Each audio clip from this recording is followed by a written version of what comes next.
In allied health research, sample size is not decoration. It decides whether your study can actually detect a real effect. If your sample is too small, real differences look like noise. If it is too large, you may waste time, effort, and money. In allied health, underpowered studies also mean patients are exposed to interventions without us ever knowing clearly whether they truly help.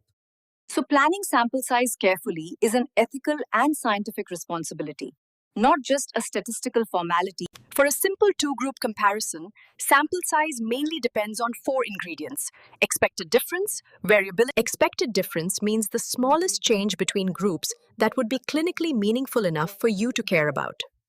Variability, often captured as standard deviation, tells you how spread out your outcome is and strongly influences. Alpha is the chance you accept for a false alarm, and power is how strongly you want to avoid missing a true effect.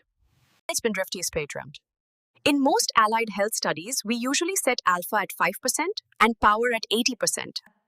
When the outcome is very important, such as mortality or serious disability, you may plan for hairs. Higher power always increases sample size, so every improvement in power must be balanced against feasibility. Whatever alpha and power you select, write down the reasons clearly so reviewers can see that your choices were thoughtful. Clinically important difference is the smallest change that would actually matter to patients or therapists, not just to a statistician. In physiotherapy, for example, an improvement of 0.1 meters per second in walking speed after stroke. You can choose this value from previous literature, expert consensus, or patient input, rather than guessing a convenient number. Smaller important differences always demand larger sample sizes, so be realistic about what change is both meaningful. Clinically important difference is the smallest change that would actually matter to patients or therapists, not just to a statistician. In physiotherapy, for example, an improvement of 0.1 meters per second in walking speed after stroke. You can choose this value from previous literature, expert consensus, or patient input, rather than guessing a convenient number. Smaller important differences always demand larger sample sizes, so be realistic about what change is both meaningful. For two allied health groups with a continuous outcome, sample size is based on expected difference, standard deviation, alpha, and power. Imagine comparing task-oriented gait training against routine physiotherapy, using walking speed as the outcome measure. You feed the clinically important difference, the estimated standard deviation, chosen alpha. Once you see the suggested sample size per group, you still need to ask whether recruitment, time, and budget.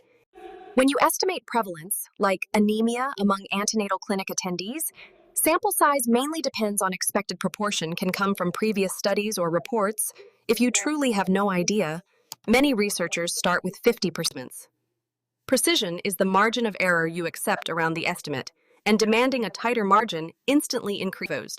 For comparing two proportions, like adherence with two counseling methods, calculators use both expected rates and dictus. In real allied health studies, some participants drop out or fail to respond, so the calculated size is recurrently postnatal clocks. You can look at previous projects in your setting and estimate a realistic percentage for loss to follower. Once you have that percentage, you simply inflate the calculated sample size so that the final completed numbers. Always write down the dropout assumption and justification in the protocol, because reviewers want to see how in cluster trials, you randomize clinics or wards, and patients inside each cluster are more alike. We adjust by multiplying the simple sample size with a design effect from cluster size and correlation. Multi-center allied health studies use clusters and bigger totals, but gain better generalization and faster recruitment.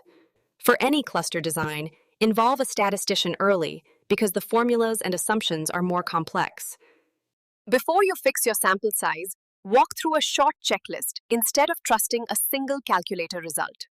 Confirm outcome type, expected difference, variance, or proportion, chosen alpha and power, and your plan.